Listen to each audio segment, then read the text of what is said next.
ঠিক আছে। তো রোগী আপনার কি হয়? আচ্ছা, আপনার কি হয়?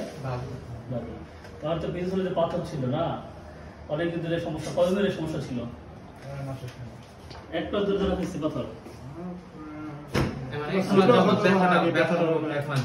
এটা পাথর যখন পিছনে নিয়ে আসছি পাথর সহ, ঠিক আছে। এটা যদি ছোট ছোট পাথর থাকতে পারে, ময়লাও থাকে, ঠিক আছে। রেখে দিয়েছি আমরা কি আছে ছবি তুলে নিয়ে। হ্যাঁ পুরো কিছু দেটা, হ্যাঁ হ্যাঁ পুরো কিছু তুলে সমস্যা হবে না? না না সমস্যা হবে না, আবার তৈরি হয় নাকি? আর তৈরি হবে না। আপনার পিঠোথলির মধ্যে যদি পাথর না হয়, এই জন্য আপনার পুরো ব্যাগের মতো, এই জন্য স্লো হয়ে আসে। পিঠোথলি পাথর টাথর গুঁড়ো গুঁড়ো পাথর,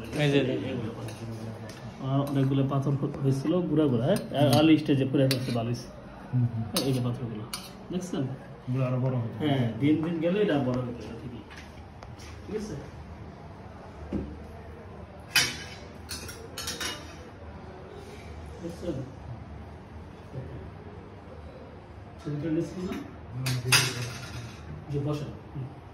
জানতে চান এখন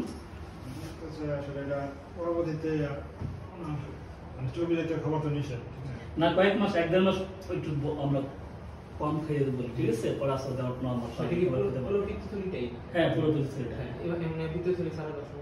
না না সমস্যা হবে না, কারণ আমাদের লিভার থেকে তো ডেলি তৈরি হয় হচ্ছে 1 লিটারের মতো, বুঝছেন। 800 থেকে 1 লিটার এই কিন্তু এখানে কতটুকু আছে, এতটুকু শুধু জমা থাকে। এরা দ্রুত কাজ করার জন্য তার ফাংশন। হ্যাঁ এখন ডাইরেক্ট কাজ করবে, ঠিক আছে। ঠিক আছে, আল্লাহ হাফেজ।